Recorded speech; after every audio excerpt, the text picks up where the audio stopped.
आ रहा है? चलिए, गुड मॉर्निंग फ्रेंड्स। चलिए, आप लोगों को आज जो है 11th में कार्य, ऊर्जा और शक्ति ये चैप्टर स्टार्ट करते हैं। 11th का फर्स्ट चैप्टर देखिएगा आप लोग, 11th फिजिक्स। 11th फिजिक्स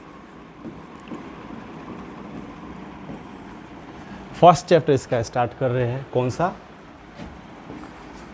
कार्य, ऊर्जा और शक्ति। कार्य, ऊर्जा और शक्ति। चलिए, इसमें आप लोग एक बात देखिएगा, इसका अंग्रेजी नाम देख लीजिए, वर्क, एनर्जी एंड पावर।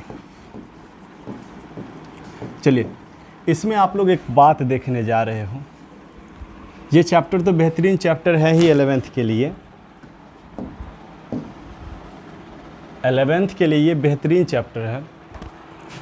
तो इसमें सबसे पहले हम लोग थोड़ा सा शुरू करने जा रहे हैं कार्य को। अब कार्य के बारे में आप लोग एक बात देखिएगा ध्यान से। उससे पहले आप लोग थोड़ा सा सपोर्ट तो करते रहिए, थोड़ा सा सब्सक्राइब, लाइक और शेयर करते रहिएगा, ठीक। हम अब रेगुलर देते रहेंगे वीडियो। बोले हैं ना, जनरल कंपटीशन शुरू होगा, धीरे धीरे उसको भी हम शुरू कर देंगे। तो अब जो है आप लोग सबसे पहला ये चैप्टर आइए कार्य, ऊर्जा और शक्ति के बारे में। तो कार्य, ऊर्जा और शक्ति में आप लोग एक बात ध्यान दीजिएगा कि तीनों तो 3 पार्ट है, कार्य अलग है, ऊर्जा अलग है और शक्ति अलग है। तो सबसे पहला जो हम टॉपिक लेने जा रहे हैं, सबसे पहला टॉपिक आप ले लीजिए इसमें से कार्य के बारे में। चलिए, अब कार्य के बारे में देखते हो तो कार्य को तो ऑलरेडी आप लोग देख लिए हैं कि वर्क।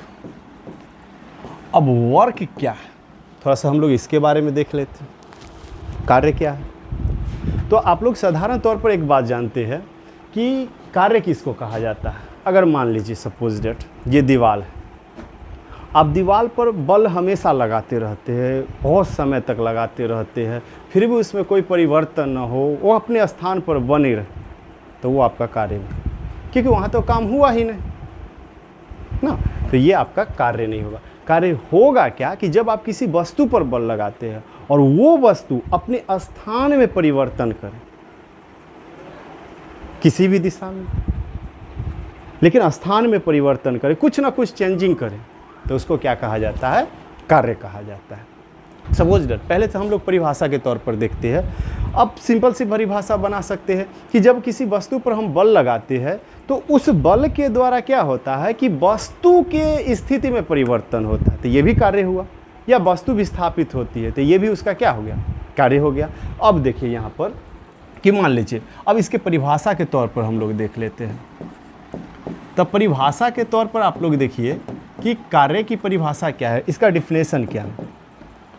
तो डिफिनेशन में देखिएगा थोड़ा सा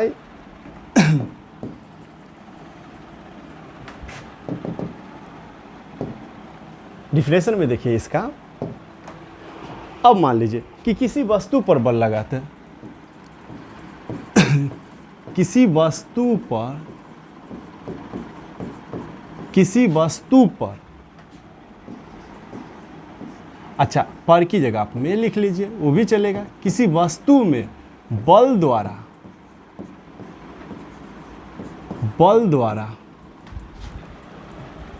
उत्पन्न विस्थापन का गुणनफल क्या कहलाएगा? गुणनफल कार्य कहलाता है।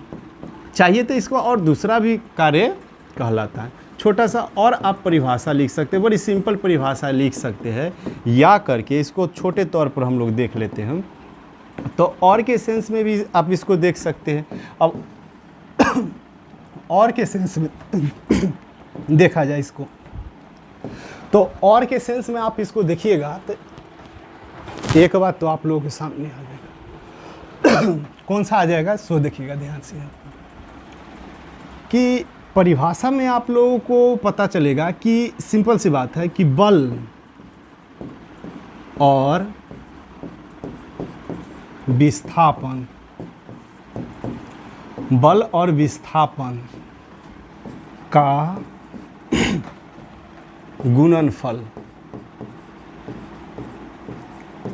बल और विस्थापन का गुणनफल क्या कहलाएगा? सिंपल सी बात है, खासकर कह लीजिए सदिश गुणनफल, बल और विस्थापन का यहाँ पर आप लिख सकते थे बल और विस्थापन का सदिश गुणनफल, सदिश गुणनफल, गुणनफल क्या कहलाता है? कार्य कहलाता है, कार्य कहलाता है। अब यहाँ पर देखिएगा, थोड़ा सा ध्यान से देखिएगा, कार्य कहलाता है। आ रहा है आवाज? कार्य कहलाता है। अब यहाँ पर देखिए, जैसे देखिए आप लोग परिभाषा के तौर पर देखे हैं यहाँ पर कि कार्य किसे कहते हैं, थोड़ा कम कीजिए। तो आप लोग देखिएगा यहाँ पे कार्य बराबर होता क्या? कार्य बराबर होता है आपका, आ रहा है सर, कार्य बराबर बल गुने विस्थापन। थोड़ा आवाज कम कीजिए ना। कार्य बराबर क्या होता है? बल गुने विस्थापन, कार्य बराबर बल गुने विस्थापन। अब यहाँ पर देखिएगा हल्का सा ध्यान से, मान लीजिए कि कोई वस्तु है, मान लीजिए यहाँ पर मूल बिंदु पर कोई वस्तु है। अब वस्तु पर हम बल लगाएं, वस्तु पर हम बल लगाएं तो वस्तु विस्थापित हुआ कितना? एस। वस्तु विस्थापित हुआ कितना? बंद कीजिए ना उसको सर जी, थोड़ा सा आवाज़ बहुत आ रहा है। तो कार्य बराबर कितना हो जाता है? बल गुने विस्थापन। अब मान लीजिए यहाँ पर कोई वस्तु है तो बल इस पर हम लगाए तो लंबवत स्थिति में बल लगा और इसके बीच बना कोण कितना आ रहा है? 90 डिग्री। क्योंकि लंबवत स्थिति पर जो बल लगता है उसको हम लोग क्या कहते हैं? इसको हम लोग समकोण भी कह सकते हैं या इसको हम लोग कह सकते हैं 90 डिग्री पर। अब विस्थापन इसमें कितना हो रहा है? एस हो रहा है। तो देखिए यहाँ पे कार्य के लिए चलिएगा तो कार्य बराबर आपका क्या हो जाएगा? बल को किससे दर्शाते हैं? एफ से, और विस्थापन को किससे दर्शाते हैं? एस से। ऐसे सदिश रूप में आप लिखिएगा, सदिश रूप में तो लिखिएगा था कार्य तो ऑलरेडी आपका अदिश राशि है, बल कौन सी राशि है? सदिश राशि, और विस्थापन कौन सी राशि है? सदिश राशि। ये आ रहा है आपका सदिश रूप में। अब थोड़ा सा यहाँ पर और आप लोग देख सकते हो, थोड़ा ध्यान यहाँ पर दीजिएगा। अब बल, ये कार्य जो है, तो कार्य है क्या? तो कार्य जो है अगर देखा जाए तो कार्य कौन सी राशि है? एक अदिश राशि। कार्य कौन सी राशि है? एक अदिश राशि, अदिश राशि ना। अब इसको दर्शाया किससे जाता है? तो W से। इसको किससे दर्शाया जाता है? W से। इसका मात्रक क्या है? तो कार्य का मात्रक आप दो तरह से लिख सकते हो, एक तो जूल भी लिख सकते हो और एक आप क्या लिख सकते हो? Newton metre. तो देखिए यहाँ पर आप लोग देखिए मात्रक में लीजिएगा आप इसका, तो मात्रक दो होगा, या तो आप जूल लिख सकते हैं या आप इसका क्या लिख सकते हैं? Newton metre. और ऑलरेडी आप जानते हो कि 1 जूल बराबर कितना होता है? तो 1 जूल बराबर 10 के पावर कितना होता है? 7 अर्ग। 1 जूल बराबर 10 के पावर कितना होता है? 7 अर्ग होता है। और बीमा इसका अगर देखना हो तो बीमीय सूत्र इसका कितना होता है? तो बीमीय सूत्र में आप अगर चलिएगा तो यहाँ से भी आप निकाल सकते हो, सूत्र से भी आप निकाल सकते हो। बल का बीमा कितना होता है? MLT इनवर्स 2 ना, और विस्थापन का कितना हो जाता है? L होता है। तो इस तरह से अगर आप बीमीय सूत्र निकालिएगा तो इसका बीमा कितना हो जाएगा? ML² T इनवर्स 2 हो जाएगा ना। ये कार्य के लिए आ गया। अब कार्य में भी चलिएगा तो 3 कंडीशन इसमें उत्पन्न होता है। अब देखिएगा कि कौन कौन सा 3 कंडीशन उत्पन्न होता है। अब जैसे मान लीजिए सपोज दैट, अब वस्तु तो एक स्थिति में रहता नहीं है, वस्तु की स्थिति क्या होती है? अलग अलग होती है। वस्तु की स्थिति क्या होती है? अलग अलग होती है। अब कभी क्या होता है कि वस्तु लंबवती स्थिति में भी होती है, तो लंबवती स्थिति में तो उसके बीच कोण कितना बनेगा? 90 डिग्री। तो देखिए इसमें 3 कंडीशन उत्पन्न होता है। विशेष स्थिति लिख देते हैं यहाँ पे, स्पेशल पॉइंट्स। Special points. अब स्पेशल पॉइंट में आप लोग देखिएगा कि विशेष स्थिति में क्या सब उत्पन्न होती है। तो एक तो आपका आता है, पहला कंडीशन इसमें आ जाएगा कि जब वस्तु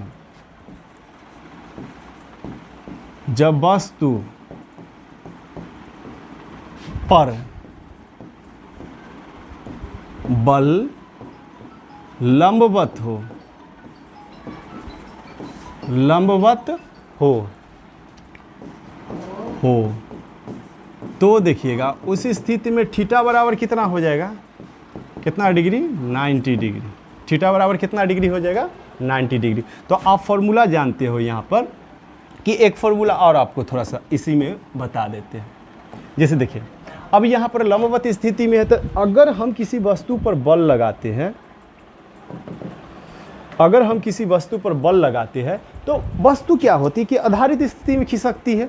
आधारित स्थिति में खिसकती है तो ये आधार से जो वैल्यू लिया जाता है वो कौन सा वैल्यू होता है, तो उस वैल्यू को हम लोग कौन से रूप में लेते हैं, cos थीटा के रूप में। अगर ये लंबवत स्थिति में होता तो उसको sin थीटा। तो आप इस वैल्यू में एक और तो फॉर्मूला लगा सकते हो, fs कितना, cos थीटा। fs कितना लगा सकते हो, cos थीटा।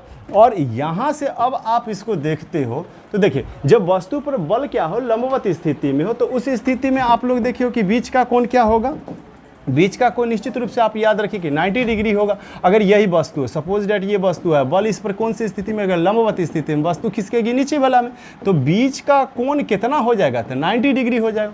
कितना डिग्री हो जाएगा, 90 डिग्री। तो आप देखिए यहाँ पर W बराबर कितना हो जाएगा, fs cos थीटा। कितना हो जाएगा, fs cos थीटा। और W की जगह WF।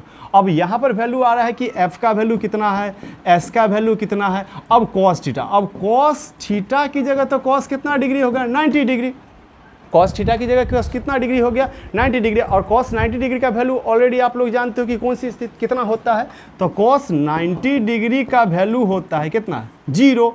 cos 90 डिग्री का वैल्यू कितना हो गया आपका, 0। तो इस स्थिति में टोटल का मल्टीपल कितना हो गया, तो W बराबर कितना, 0 जूल इस पर कार्य हुआ। कब, जब कंडीशन है कि बल कौन सी स्थिति में लगता हो, लंबवत स्थिति में। अब आइए इससे हम आगे आपको थोड़ा सा बताते हैं। अब पॉइंट नंबर 2 बताते हैं इसका केस। अब क्या होगा कि वस्तु दो तरह से उत्पन्न होगी ना, एक तो लंबवत स्थिति में थी वस्तु, और दूसरा कौन सा उत्पन्न होगी, जब वस्तु कौन सी स्थिति में होगी, आधारित स्थिति में। तो यहाँ पर जब वस्तु पर बल आधारित हो, किस पर हो, आधारित हो। अब आधारित हो तब क्या होगा, थोड़ा सा ध्यान दीजिए।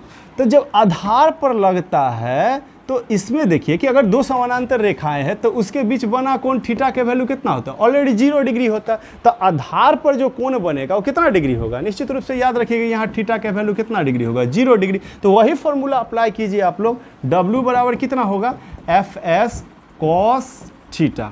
fs cos थीटा, W की जगह W, F की जगह F, S की जगह S। और देखो cos थीटा की जगह आप cos कितना रखिएगा, 0 डिग्री। और cos 0 डिग्री का वैल्यू तो सब जानते हो कि cos 0 डिग्री का वैल्यू कितना होता है, 1 होता है। ये आप लोग ट्रिगोनोमेट्री में पढ़े होंगे कि cos 0 डिग्री का वैल्यू कितना होता है, 1 होता है। अब cos 0 डिग्री का वैल्यू 1 होता है तो यहाँ W बराबर कितना आपका कार्य हो गया, fs। और ऐसे कार्य को दर्शाइएगा तो निश्चित रूप से उसको तो दर्शाने के लिए आप लोगों को जूल का यूज़ करना ही पड़ेगा। दूसरा कंडीशन होगा, सब पर न्यूमेरिकल भी बनता है, उसको भी हम बताते हैं। पहले इसको तीनों कंडीशन को कंप्लीट कर देते हैं। अब इसके बाद जो आपका कंडीशन आ रहा है, तीसरा कंडीशन, और देख रहे हैं कि तीसरा कंडीशन आपका क्या आ रहा है। अब तीसरा वाला कंडीशन आ रहा है आपका, यहाँ पर देखिएगा कि कंडीशन नंबर 3 में आता है कि जब वस्तु आगे की ओर हो और बल पीछे की ओर लगे। तो देखिए यहाँ पर जब बल विपरीत दिशा में लगे, विपरीत दिशा में लगे, दिशा में लगे। अब विपरीत दिशा में लगेगा, मान लीजिए सपोज कि यहाँ पर कोई वस्तु है, हम बल लगा रहे हैं इस दिशा में, अब वस्तु खिसक रहा है इस दिशा में, नहीं खिसक रहा है, ये विस्थापन हो रहा है इस दिशा में। तो इसके बीच का कोण थीटा का वैल्यू कितना डिग्री हो जाएगा, 180 डिग्री। 180 डिग्री। अब 180 डिग्री होगा यहाँ पर, तो वही फॉर्मूला अप्लाई कीजिए, W बराबर F S cos theta. W बराबर कितना हो जाएगा, एफ एस कॉस थीटा। अब F की जगह F, S की जगह F, कॉस थीटा की जगह 180 डिग्री। इच्छा है तो इसको तोड़ लीजिए, नहीं तो कॉस 180 डिग्री का वैल्यू डायरेक्ट आप कितना बैठा सकते हो, -1, और कॉस 180 डिग्री का वैल्यू -1 बैठाइएगा तो एफ एस तो रहबे करेगा, और इसका कितना हो जाएगा, -1, तो W बराबर -FS हो जाएगा। अब एक बात आपको याद रखना है, ये भी जूले में आएगा, लेकिन एक बात आपको यहाँ पर याद रख लेना है कि माइनस का अर्थ फिजिक्स में होता क्या है, कि माइनस का अर्थ फिजिक्स में होता है कि दिशा विपरीत हो, इसमें माइनस माइनस नहीं होता है, समझे, माइनस नहीं होता। चलिए आज आप लोगों का कार्य वाला ले लिए। इसमें जो इस पॉइंट पर जो न्यूमेरिकल बनेगा, जो भी बनेगा, उसको अगले वीडियो में हम देते हैं। आज तो बीच में थोड़ा सा प्रॉब्लम हो गया था, देख लीजिएगा, उस सब अगले बार से सुधरते हुए चला जाएगा। ठीक, तो थोड़ा सा लाइक, सब्सक्राइब और शेयर कर दीजिए, ये आपका काम रहा है। ठीक, अब रेगुलर वीडियो मिलते रहेगा धीरे धीरे। ठीक ठीक है।